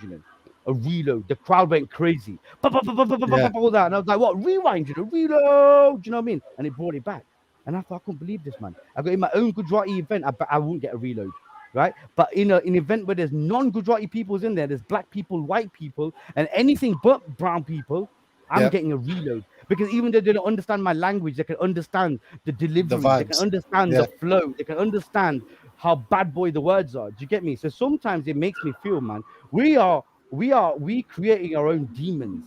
Right? That's Mm. why our kids don't want to be a part of our culture. I'm trying, and there's people I were The trying to thing do it. is, yeah, like from my perspective, Yeah, our parents were never strong enough to ask the questions that we ask. Like we straight ask up. for a definitive guide and a reason why on everything, and our parents Yeah, just weren't those people, right? yeah, that's So it. Yeah, yeah, like that's it. It's exactly that. Why do we do this? Because we do. This is just yeah, how we do it. That's it. absolutely. Yeah. And I think our generation is different because we never had like our parents never had the understanding. We were never told about these things. We questioned the reality and the legality and like the sense in everything. Right? We're that generation. We're the Y generation. Our kids, Absolutely. they're going to be even worse, right, than we are. They're like, why? I'm not doing this, bro. Until you can explain to me why I've got to do it, what the relevance is, why it's necessary, and going to make an impact on my life. Otherwise, I'm not doing it. Do you know what I Absolutely. mean? Yeah, no, And you're absolutely right. we're in that position where we've got to learn, we've got to teach them, and we've got to upskill them to one, keep the culture alive. Because do you know what? Yeah, before I had my kid, I was quite happy to say, in my lifetime, I will speak Gujarati. I'll expect my kid to speak Gujarati. I don't expect them to read or write, but Yeah, absolutely. the fact is, he's going to have the same boundaries that I do, but I can just about speak enough Gujarati to Just communicate with my elders. yeah, And that's that's right. Just sad. get through. It's That's sad, isn't sad, it? bro. Because, like Yeah. you say, Punjabis, the Muslims, uh, all these other Urdu, faiths, yeah, bro. that's right, yeah. They're massive. They love their culture. They love their language. They take it on, they take it head on. And do you know what? Part of it is to do with the upbringing. Yeah. And do you know what? Like, as I say, I used to spend my summers in fields, right? And fields is Yeah, a very, very high population of Muslim community, right? definitely. So, Yeah, and my next door neighbor at that point, he had 3 kids, all boys, and the youngest was about a year older than me. So when I used to go and stay there during the summer holidays, like they had a spare bike, brother, I'd be out with him on the bike and this, that, and the other. sick. Come time for them to go and learn. Pray or do it. Yeah, Yeah, yeah, yeah. bro, They're my man was gone. off. Yeah, Yeah, God. And I'm like sitting there it's twiddling my crazy. Yeah, thumbs thinking I've got nothing to do now. My man's Oski. You know what I yeah. mean? But the fact is, like, we don't have that pride in our culture. That's what it. But you know what it is, bro. Never say never. It's coming, bro. Because I'll be honest with I you, hope so, man. while God gives me the strength to breathe, I'm going to do all I can to do what I can as Yeah. curfew. And Mm. whether that's And the thing whether is, that's like, the more that we take on this journey, the more that I'm finding that, you know what? There's people in our generation that have decided to take it upon themselves to Absolutely. upskill themselves, to learn about the religion, to take it upon themselves to make sure that they get the information out there. They're just looking for that avenue, and Yeah. we've just got to find the right people that are looking for it Just like together. you, bro. Like you've got your platform, Yeah. you've got your output, and the ways that you do it. Again, Yeah. Sunita from the JJs, Smitty from Smitty Hindocha from Good Could You Tots. Tots. Do you know what I mean? Yeah. Like everyone is out here trying to educate and take that part of our There's culture a and few heritage ones. forward. Yeah, Planet Parlay, for example. Yeah. Yeah, you know, there's a few kind of Do you know, I'd good. love to do those type of skits as well. Yeah, I'm just gonna put it out there. Yeah, so Yeah. if I'm ever in Leicester and you're about and you got some time, bro, let's link up and do something. Oh, I would love to. Do you know what? A lot of people have come to me as well and say, "Yo, let's do some, because like that's another thing that I was trying to do. So I was trying to kind of, I did Dubwala when Dubwala first started. I mean, I've since then I've added English and Hindi into it, but Dubwala initially was meant to be Gujarati voiceovers, and it all started off like, I don't know if you've seen the Hulk Hogan one, but I did Hulk Hogan like Vex as a Gujarati kind of guy. So it was like, yo, so there's a guy, so me and Gene Oakland there. He goes, so Hogan, bhai, I can see you're not very happy. He goes, Mane tane ke baade, mane samajh mara ke Tesco ma buy one get one free che Gujarati mix. Unta gyo, ne jare unta gyo, ek bhi mane packet nahi malum mara bhai.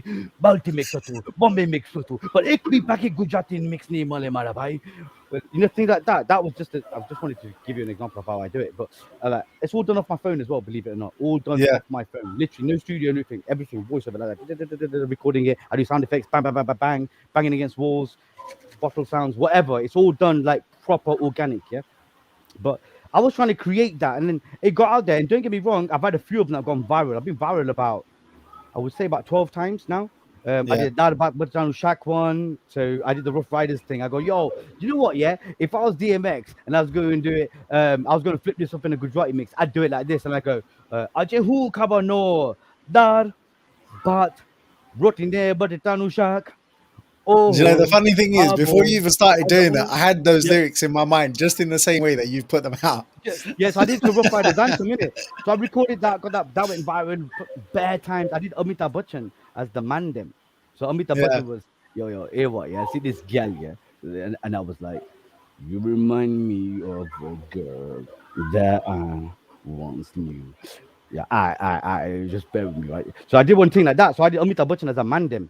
Bro, that went round again and again. I had people from like Toronto messaging me saying that your message come over here. Someone from like Barbados had messaged me say, "Yo, bro, your message has come to an Indian guy, but it was message me, yo, your message, your it's on WhatsApp circuits, and it's difficult to see how much you've Yeah, done." who were the I did gays? a Yeah, that's it. yeah, Peaky Blinders one recently. Did that in Gujarati about Norta. He goes, "Bare Norta chale che, na ye koi chicken banabe." It's like, bro, really, when I sit there and I enjoy making them. I'm kind of laughing a lot doing them, and I'm doing it because I'm trying to create that kind of engagement place, similar to what Parlay is doing, what Gucci Memes is doing, what all these different pockets are doing.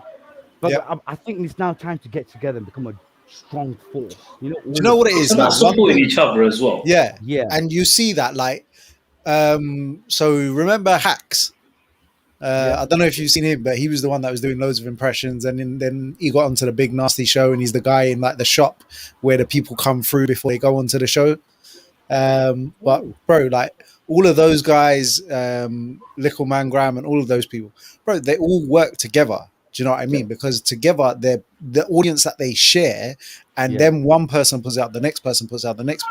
Before you know, it's all over the shop. Do you know what I mean? Millions. And that is exactly what we need to do as, a collective. And I'll be honest with you, we definitely lack that as Gujaratis. 100%, bro. Because we're Yeah, but always that's been there we're from always day one, worried bro. about Horrible. someone just being like, you know what, that's a shit idea. Turn around, see you later, Yeah. or something but else also, along like, those Trapping lines. up, No, but also jealousy plays a big factor as well, right? Yeah, 100%. As Yeah, you why grow did I up, think of you that? can Oh my see. god, Yeah. you're gonna think it's bigger than me. It's not good enough because I didn't do it. Yeah, and that's it. That's what it comes down to. There's no real support, and it's 100%. just it's something that we've brought on quite a few different personalities onto the show over the last 31 episodes, right? And a lot of those people all share that same vision and view. So listen, we can definitely make something work. Well, I think the good thing about it is that the fact that we've having this conversation, and the fact that we've even got a podcast like this, some people might be kind of like fueled by it, you know. And that's what we want. We want to show the passion of what we want to do. That's why I'm a very Yeah. passionate person in terms of the way I like to talk, because, like I said, I want people to know that I'm 100% behind this, you know, bro. I 100% want to change our culture in terms of, like, I want it to be cool to be Gujarati. I want our kids to look back and look at what we've done and see it being cool. I want people to rap in our language. I want our rap to be cool. I don't want it to be all This just is it. like I was saying today. I remember as a child listening to the Patel rap. Remember the Patel rap? Anyone remember the Patel rap? Yeah. Yeah, Yeah. yeah. Here's a name that rings the bell. I'm like, listen, this Patel actually raps. Do you know what I'm trying to say? I got bars, bro, bars for days, right? I don't want that ridicule. I got proper bars. You know what I'm trying to say? I don't want to be known as a comical guy. I'll do comic as Zubwala. But when I do Yeah. music, I'm a serious guy. Serious This is it. music. I want it to be serious. I want to chart with it. You know, I don't want it to be goodness gracious me of rap. You know, No. I want to be like the Bohemia of rap. I want to be the divine of the Gujarati culture. Yeah. I want to be like, you know, the rock star of the You wanna- Gujarati culture. yeah. You know, that type of thing. So it's a difficult thing. It's an uphill task, and I'm at the last end of my career, being 44 as well. I mean, don't get me wrong. I'm gonna keep going till I'm like 60, 70, I reckon. However, my son's 11, and I'm training and I'm training, and he's got bars in him, and he's getting up there. And there's other kids I work with as well. So I'm hoping that we can pass the baton over to the kids and say, come on, we've done our bit. We've done our Yep. bit to make our culture as cool as we can, because it wasn't. I'll be honest with you. We are the culture that's going to change. Our generation is going to change it. Yeah, trust me on that, because like I said, till I've got the last breath in me, I'm not going to let us go down as being those Gucci money guys, the accountants. Nah, bro, we're more than accountants, my fam. You know the rapping Trust me. curfew. He's Gujarati. You know the guy who runs it. You know the dog man, the guy who breeds dogs, the guy who's got like dog trainer. He's Gujarati, you know, my G. They're not all rapping accountants, fam. They're not all lawyers, or they're not all doctors, bro. You know, they've got other things in them as well. And I think that's the bit That's that it. we're trying to push, or I'm trying to push, and you guys are trying to push, and other people are trying to push out there as well, because we need to promote kind of like our culture, Each other. not- Yeah, man. and each other, and do it as a unity. Be strong with it, you know. So if you're Gujarati and you're listening, shame on you for not supporting curfew. You know, go out there, like my page, share that stuff, man. Share the Gujarati stuff I do. I even did you know, Give Me the Light, Sean Paul. Yep. Just give me the light. So I did Gujarati version, bro. No word of a lie. I was listening to it in the car this morning. I'm sitting there listening to it, and I'm thinking to myself, I don't get. Sometimes I'm just shaking my head like, bro, is this like too ghetto for Gujarati people? Is that what it is? Is it like too urban? Am I not watered enough? Like, I don't know what it is. I'm trying. Maybe you're just too early to the scene, bruv. That's another thing. Maybe I'm just too early at the party. That's what it is. Yeah, But bro. some of the stuff, I'm kind of It like, happens, man. More than you think, man. Gujarati ragga, Gujarati grime, Gujarati drill. We're trying to bring some new flavors to the table. Because Punjabi grime, Punjabi drill's already here. You Yeah. know? Punjabi rag has been here for time. Apache Indian, do you know what I'm trying to say? Is yep, when Yeah. we do it, Mandem are sleeping. I'm like, why are you sleeping, fam? Do you know what I mean? Stop sleeping. And then you talk about our culture's not getting anywhere. Well, it would get somewhere if you shared the people are doing something. You know what I'm saying? So that's On that what note, yeah. Anyone watching, this is your Yeah. time to press that like Yeah. button, subscribe, and Yeah. share this podcast, because without you guys, we can't get the message out. We can't get the message. Add Hindu dads as well. Get that, push that page, man. We want 1,000 followers soon, like next week. You know them Definitely. ones. We want to push, guys. But Of which I will say, like, you know, since we put that post up yesterday, yeah, and you know, appreciate your viewership as well, because it came through. Like, we've seen the Instagram, there's been a few more followers on that. I haven't really actively looked at the Facebook, but you know, the fact is, you've already made an impact, bro. Thank you, my brother. I appreciate that. God bless you, man. We're trying to make a difference where we can, bro. But like I said, sometimes life can be tough. It is tough out there right now. You know, a lot of people are going through mental health. I do want to mention these types of things because, again, if you give me a platform to say something, I do want to say mental health is a big thing, especially amongst men. I just want to say a message to men. Am I looking into the camera? Yo, men, listen, my brothers, Bayo. It's okay not to be okay, you know. There's a lot of stimulation amongst us, especially as Hindu dads, Muslim dads, Sikh dads, whatever. But they got to provide for your family. You got to do this, you got to do that. A lot of pressure on our heads, you know, to always make sure that You're we're the right human, man. You know, we grow, but we're human. We are going to crumble sometimes. Let's talk to each other. Let's talk to our brothers. Because another thing I started doing, especially after like I said, after Jermaine, I started telling people I'm not feeling too good, you know, if I'm not feeling too well. Like even about 3 weeks ago, I had a cry for help on Facebook. I'm kind of like, yo, bro, I feel like jacking everything in. I had hundreds of people message me saying, yo, Kerf, what are you dizzy, blood? What do you mean jacket in? You're one of the main guys out here. And I'm like, thank you. I just need to hear that. I just needed someone to know, because I feel sometimes that no one's listening. I feel like no one's appreciating what I'm doing, and that kind of like makes you not want to do it, even though Because you're being thinking, here, why do I bother in it? Like, am I getting yeah, a message through? Is it getting yeah, to anyone? Am I making a especially, difference? especially when you're really tired, bro, after doing 10-hour days, then coming home and spending 2-3 hours looking after your family and your kids and your dogs. Then you're trying to do something. Then you're going into sleep time now, bro. I'm telling you That's right it. now, everything curfew does, Dubwala, all that's in sleep time. While man them Yep. are sleeping, right, talking about That's the what money I'm they're gonna saying. make, I'm grafting hard, bro. You know, That's where the so money's made, and that's I'm where those reducing my actions happen, sleep. bro. Yeah, I'm Yeah. sleeping 6-7 hours a day just so I can make a difference or try to make a difference. 6-7 hours. You're lucky, fam. I don't Man, want right that. here, I'm running on like 3.5 to 4.5 hours sleep here, bro. I can't do that. So you're like a Dalai Lama. Dalai Lamas believe, not Dalai Lamas, was it the Buddhist monks? That's it. Yeah. Tibetan monks, right? They believe in sleeping in 4 hours only a day or something because they believe it opens up other capacity of your brain. So, I say the average man uses 10% of his brain. Yeah. The other 90 isn't intellect in it. It's also Mm. spiritually connected, like levitation. There's a Yep.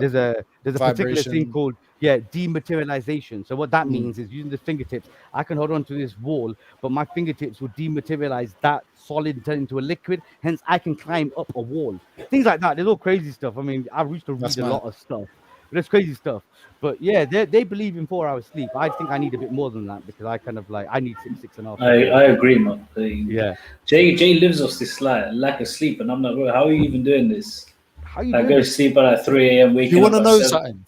Have you got I've raccoon Bro, been eyes? doing this for like, nah, bro, not even like my glasses on, but let me take them No, off. There you go. no. Your eyes all right because my Yeah, mum has man. got raccoon eyes. That's why I daren't do it.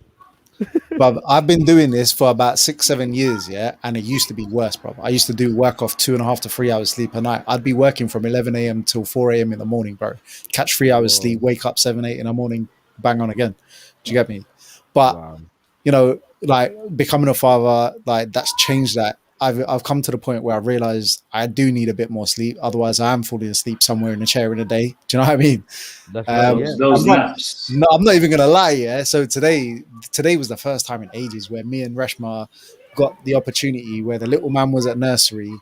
We went to drop my nanny off to her sister's house, and then I went, do you know what? It's lunchtime. Yeah, let's just go out and have some lunch together. Yeah, because Yeah. for so long we've not had the opportunity to go and eat or be by ourselves or like spend time with like that with one another and nobody else, right? That's nice. And yeah, man, just we went there, had that. She was like, as we left, she was like, "Oh, mate, proper feel like I'm in a food coma." I was like, "What are you gonna do now? Go home and go sleep?" She was like, "What do you mean?" But we came home.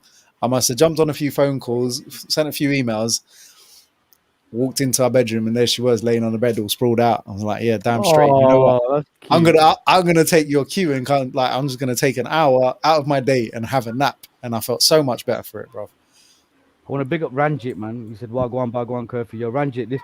So I just want to We show you the see it. Wagwan Bagwan thing, yeah? So basically, I was trying to, again, make it cool for the younguns, innit? So the younguns use the term Wagwan a lot, innit? So I thought I'm Mhm. going to put the two terms together, Wagwan Bagwan. But the reason why I say Wagwan Bagwan, bro, is because being a spiritual entity, when I meet you, it's my inner being, my inner God, is meeting your inner God. Yeah? Mhm. This is not a physical chat meeting Jay. You know what I'm trying to say? My Yep. inner being meeting you. So when I greet you, Wagwan, Bagwan, I'm kind of like, it's my inner God is greeting your inner God. That's how I want Mhm. to, and that is like, it's a higher level greeting. It's not even saying, yo, what Yeah. up, bro? Because bro is bro. I'm not putting you on a Bagwan level. But when I Yeah. go to a Bagwan level, I'm kind of like, bro, we're going past that. We're on spiritual connections now, my G. You know what I'm trying to say? Innit? I'm on a Yep. different flex, bro. You know what I'm trying to say? We're not just saying hello, yeah, you're right, mate. Yeah, no, I'm on a Wagwan, Bagwan. You know what I'm trying to say? Yeah. Because I connect, I know you. I know you're on that higher plateau. You're on that next level. You know, we're talking about how you're trying to get into spiritual awareness and stuff. Well, there's Mhm. people out here who are, I feel I've been spiritual ever since I was about 12, 13 years old. So I've spent most of my life being a very spiritual person.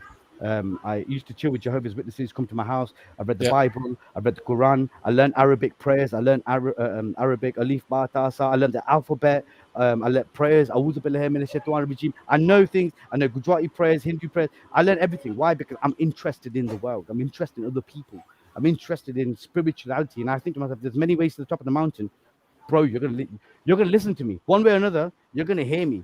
because I'm Yeah. going to learn, and I want to learn because I like that. I like to be able to go to a Muslim person when I meet them, and they're kind of like, "Oh, so you take the time to learn about all?" Of course I do, bro. Of course I have, because I'm a world person, bro.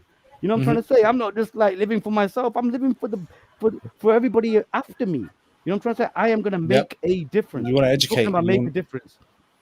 I used to run a music project called Mad Music, which stood for Yeah. Make a Difference. It was a music project that worked with 14 to 18-year-olds in the deprived area of Saffron Lane. Saffron Hmm. Lane is a white ghetto area in Leicester. I used to run music projects from there. Well, it's white and black kind of thing. And I used to work with some of these kids. One of the kids I worked with was a young lad called Aiden. He was only 15 at the time when he was on the project, and he worked with me and stuff. Right now, he's 30 years old, or he's 31 now, I think. And he runs his own business. He's a personal trainer. He's part of a rap group. He's a rapper himself. The amazing things he's done. And I've got messages on my phone that he says to me right now. He says, "Yo, Kerf, I'll be honest with you. If it wasn't for some of the conversations you had with me in those days, I wouldn't be where I am right now." Yeah. It brings a tear to my eye knowing that I made a difference to his life. Hmm. I'm not saying everything he is. I'm just saying just that little bit of time I gave him, right, Yeah. was enough to plant the seed for him to grow in his own life. And now, Aiden scheming, Harris, if you're listening right now, I am proud of you. Your big bro is proud of you, my brother. You have done an amazing thing. I'm proud, man. And at the end of the day, even if it's just one person's life, you've changed. You've changed. But going to you, Jay, about your sleep thing, you know, I said to you about you owe it to the world to be the best version of you.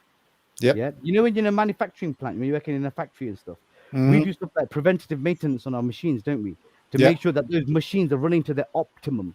Yeah. Performance. Yep. You don't do reactive maintenance. That's when it breaks. Nah. Yeah. Yeah. So reactive means you're ill. Yeah. Yep. Right. You're ill. So you have to have daba, or you gotta have something else. So preventative maintenance is whatever it takes for you, right, to be the best version of you. So Yep. if that means you're gonna have the 6 hours sleep, then my G, you gotta do that. Do you know what I'm One trying to hundred say? percent, bro. To be the best version of you. That's the Yeah. important thing I'm trying to say. That's my main philosophy. That whatever it takes, if you're saying to me, "Yo, Kerf, I can do 4 hours sleep," and I'm, mate, I'll go on all day. That's cool, bro. But you know the truth. You know the Yeah, truth in you, my G. bro. Yeah. The thing So is, yeah, I know that I've pushed my body to levels in it, and I yeah, know the levels that I can push my body to, there right? you go. Long as you And know. to put it into context, yeah, last week we did a job. We left my house, me and Kev, my business partner. We were on this wedding job. It was a Sikh wedding, yeah, Punjabi wedding. So at 4 o'clock in the morning on a Friday morning last week, we left my house. We drove to Woolwich, which is an hour's drive. From Woolwich, Yeah. we drove to Swindon, which was like 2.5 to 3 hours, and then we did the Gurdwara ceremony over there. After that, we drove up to Cotswold Water Park, another 20 minutes. Then we did the whole reception from then until like 7 p.m. in the evening, 7:30, 8 o'clock. We left, drove back to Woolwich, and then waited around for the whole family to get back and the coach and that, and then the dad and whatnot did like the little games at home and that, and then we drove back to mine. Yeah, bro, we did a 22-hour day, of which at least 7 of those hours was driving. The Wow. night before that, because like, yo, I sleep at stupid o'clock, yeah, like 1, 2 in the morning, if not 3, 4, yeah. Wow. You imagine I had to leave my house at 4 in the morning, so I had to force myself to sleep at 11:30 to make sure I got at least 4 hours. Oh That's my the God. work. That's the Yeah, hardest yeah, thing to yeah. do as well. Yeah? It's forcing yourself to sleep. Knock on And Knowing someone's that was the first wedding of the weekend. Yeah, bearing in mind Saturday and Sunday we had another couple of events, so we were doing Saturday and Sunday on job.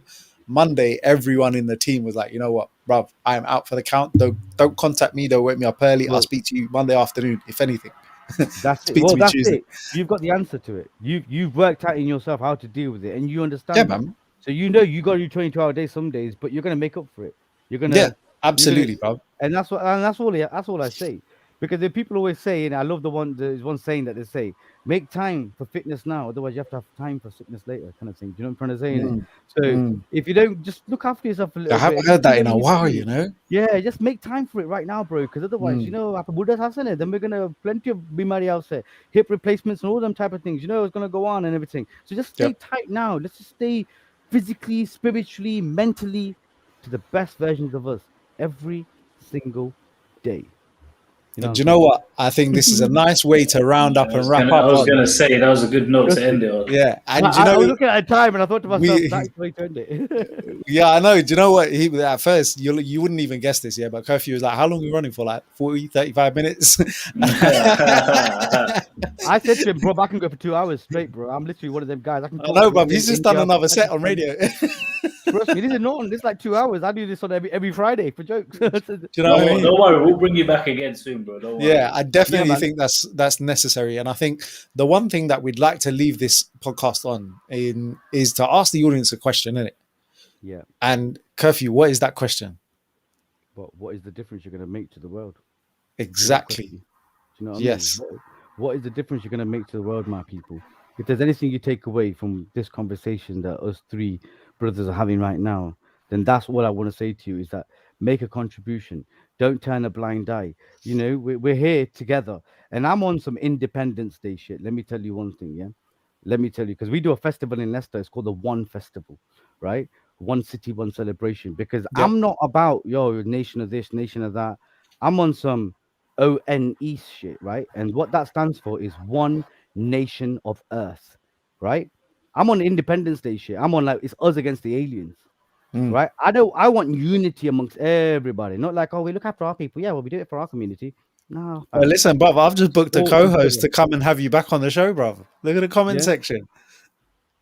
I'm coming to present the next one with Chet. Oh my god. Yes, Kunal. Yo, Kunal, thank you so much, man, for hitting me up as well, man. I really, really appreciate it. And thank you for connecting me with this guy because I've seen you around, Jay, and I've seen your posts and everything, but it's just been one of those things never really crossed. And sometimes you kind of like feel like I don't want to say, can I come on your show, bro? You know what I'm trying to say? Bruv, do you know what? Like, it's funny because I put it in the underneath on like when I make the description on the podcast for Facebook and YouTube. I'm like, if you've got anything you want to chat about, if you feel like you've got a topic you want to talk about, or you've got an experience you want to share, please reach out to us. We're more than willing to entertain it, and we'd love to have you on the show. Do you know what I mean? So, like, bro, I implore you to reach out to even your network who you think would benefit from having a conversation, or from the viewership, or being able to have levels of conversations with that we can put out to these, the channels and platforms that we are on. Of some very, very good people. I mean, but does it have to be a boy? A man? No. What you got to realize, a high percentage of our viewership are women. Yeah, no, I was gonna say because I've got a really good, a couple of ladies that can be really good for this type of podcast. For sure, man. I think for us, from our perspective, the only thing that you need to qualify is like have a kid, innit? Yeah, you've got a kid, you're qualified. As it stands right now, I would say that we've hit 50% of my life. So there is another podcast that we can definitely do because there's stories about in terms of the marriage side, my mum and dad, the marriage, all that history kind of thing, jail. There's loads of bits that we've not touched upon. University, I went university. My granddad, so-called granddad. So the fact that my mum and dad were divorced, I had a fake granddad. He was my dad's uncle. Anyway, I thought of him as my granddad my whole life. He had a stroke. I left university. I looked after him for 17 years of my life. I was the only carer for him. It's the things like that. There's loads of different bits that I've done, right, that I want to inspire the people with, Because I always say one thing, to the day you expire, always aspire to inspire. You know what I'm trying to say in it? And that's what you want to do. To the day you die, expire, because India might say any expiry take so I'm saying expired take you say that any expired take you expired go bless him, it's like a date so my day. Do you know what I mean? Yeah. So to the day you expire, always aspire to inspire. Do you know what I mean? That, man. Yeah. And always another saying is always give gratitude, because your attitude will affect your altitude. You know what I'm trying to say? So a lot of these idiots out there who don't support each other and don't do anything, the reason why you ain't got anywhere because you don't give thanks to anyone, to anybody. And that's the reason why you're fighting your own little battles. So everybody help each other. Let's all get somewhere. Say thank you. Say please. Say, look after each other. Love one another. Support each other. Man. Hit up a friend right now. If there's a mate you've not messaged for a while, hit him up. Ask him, yo, bro, how are you? Do something like that. Make sure your brothers ain't going down. I'm going to give the viewers on this channel one challenge for the next week. Yeah. Find someone in your phone book you haven't spoken to in ages. Just hit them up. Ask them if they're all right. Like literally, you'll feel so much better for it. Not even feeling better. Yeah. but that reconnection will give you a different perspective on your next week. And it's funny you say that because just yesterday, one of my brethren, I've not seen this guy for probably about 2 years. I've not spoke to him for about 6 months. Yesterday, he just messaged me. Hey, bro, I'm just checking in with you. I hope you're okay. Also, please can I have Susie, which is one of my other friends, and Junior, that's my little brother, their numbers, please. I just want to make sure they're okay as well. That's for my friend Maze. Your Maze, big up, man. Thank you for reaching out because that's the Well type of done, stuff Maze, we man. need You to know do. what? Big up Yeah, yourself, Maisie. You know, that's the kind of message that that's the changes kind of someone's one. day. I had a tear in my eye when he sent you that, because I felt bad Mm. that I've not messaged him. But Yeah. it just takes one person. Someone's got to break the chain, Yeah, that's the thing. It's the whole ego thing. Oh, why should I message? Oh, why am I gonna do it? Why am I wasting my time? But sort of give in, do the thing. You never know. You might change that person's life. Yeah, I think the easiest way to put it is don't live your life by other people's standards, innit? Yeah. Yes, absolutely. Set your own standards. But Yeah, in the man. meantime, if you want to follow what I do, my name is Kerfew. It's spelled Kerfew. In fact, let me show you this T-shirt here. My kid got me this T-shirt which says Kerfew, the coolest dad in Leicester. It says at the bottom. In Leicester. That's how Smash. you spell my name, Kerfew. Hit me up, man. I'd love a bit of support. But I'm a rapper. I do Gujarati rap as well. I'm trying to do bilingual stuff. I'm trying to kind of break. I'm trying to make a difference. Also, check out Dubwala. Dubwala is my voiceovers. I do Gujarati voiceovers, Hindi, a little bit of Punjabi when I understand it, and English voiceovers over clips. So I'll take a clip from a movie scene and I'll voice it over it. But just a bit of comedy, just to kind of pass people's times. But you can find that Dubwala. And my dog brand is called OK9. I'm just trying my best to get somewhere in life. Just trying my best. He says, don't forget about your TikTok. Don't forget the Yeah. TikTok page. Oh, and the TikTok page. So basically, yeah, she's right. So me and my family, we've got a TikTok page called Family of Patels. We're now at 3,000 followers, so we're getting there. We've had my biggest video on there is has got me 502,000 views on it. Likes. Yeah. No, it's only had about 11,000 likes. Yeah, But it's had the views. 505,000 views, so 500,000 views. Congrats, and man. it was one where I redid the East is East scene. When he goes, Okay. Don, you know what he's bloody done? Like that. So they do the voiceover, isn't it? Yeah. You bring a shame on me. That one. You know where he's got his kid in the park and he's slapping him. Yeah. So I redid that scene. But it's called Family of Patels. Hit us up, man. We're a little Gujarati family of 6 dogs, 5 children, but I have a son-in-law who lives with us. So there's 6 humans, 6 dogs, and we have a TikTok page that we're trying our best to kind of do something with, and just trying to get out there. Just being a cool family. So Family of Patels, make sure you hit that up. And everything else, double TikTok. Sounds and good. don't forget, add HinduDad on You Facebook done know, and on bro. Instagram. Like, share, done comment, know. push it out. That's right, man. And on Thank that you very note, much for Mr. joining B, us, bro. Yeah, thank you so much for you. Hey, is one of you living near the seaside or something? Because I heard seagulls earlier. I swear I did. Do you know what?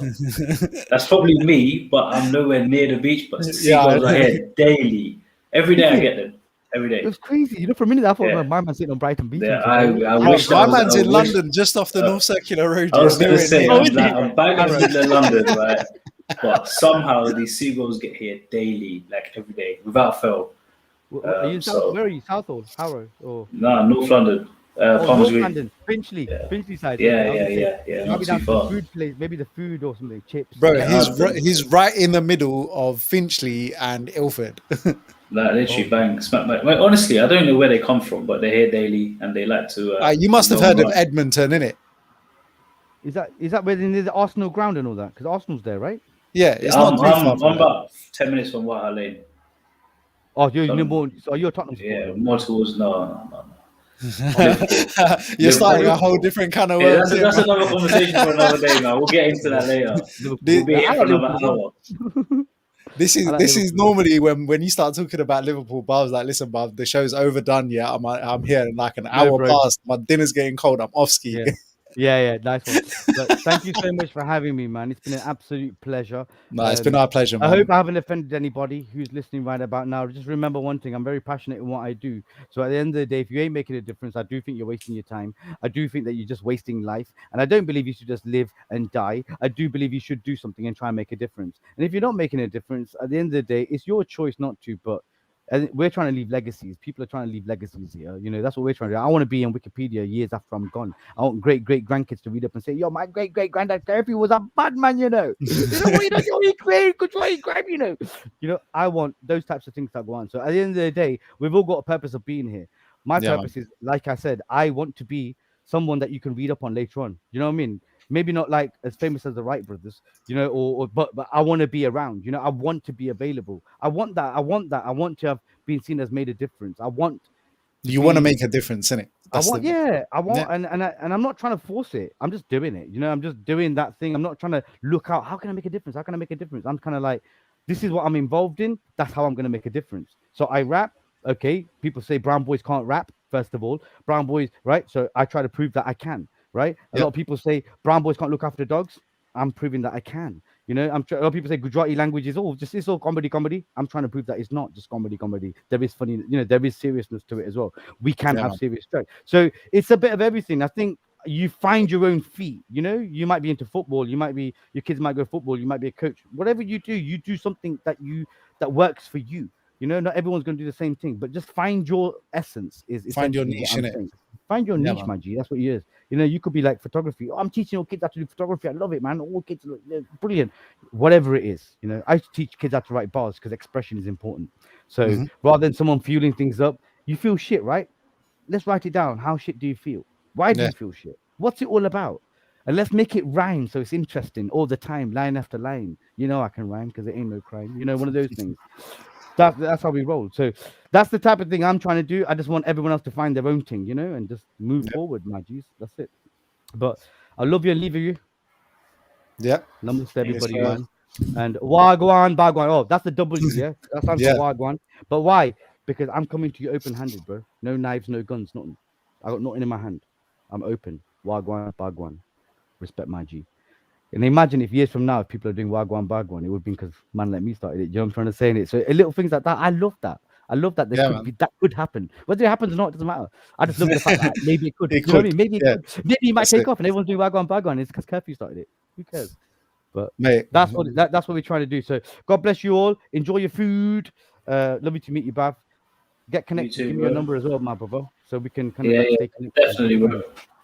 And Jay, when you're next down in Leicester, Mara Garao, Jakawa, and you as well, yeah, please make sure you do, guys. Yeah, for sure, man. I really want to chill with you guys. Like I said, I like the fact that we're on similar kind of wavelengths, and I think we can only get better. You know, we can only good things can come out of us meeting. You know, I don't think anything negative is ever going to come out of it. So let's make it happen. Yeah, for sure, bro. Definitely. All right. All right. And on that note, we are going to round it down. I want to say thank you all for watching. It's been an absolute pleasure, Chet, to have you with us as well. And I want to give you the crown for holding the longest show. So well done. What? Rapping Kerfew? Come on, man. It's a given, man. The guy got bars for days, bro. I'll keep you talking 2 hours. I know. And then I've only done half my story. We've got another show. That's why we have to stop. That's because you got to come back, right? Yeah. Before you lay it all on the line. Hey, this is why Bollywood movies are 2.5 hours, bro. That is it. That right there. But yeah. Up in an hour. Yeah. The next time I'm going to challenge you to that. You got 1 hour. That's it. 60 minutes. No way. Then might drop. Bro, he's panicking already, bro. His panic started. I can see on his face. That was it. Change. I'm like, bro, how am I going to do that? Anyway, this is little Kerfew here. Here's my son. How you doing, little man? This is my little man. You alright? Say hello. He can't hear us. Hi, he can't hear you. Get the cans on. That's why. But there's my little boy right now. Me and him have got a rap track out right now called 1010. So check that out as well. Yeah. Mate, put the link in the comments. Yeah, I'll put the link. Put the link in the comments. Put the link and put all your handles and everything in the comments as well. So it's all on there. Thank you, brother. Thank you. God bless you all anyway, man. And keep making a difference. Yeah. Yeah. For sure, man. Cheers, again, appreciate you. And everyone, thanks for watching. Don't forget to like, share, subscribe at HinduDad, #podcast for dads. And we shall see you all next week. And on that note, it's time for the closer.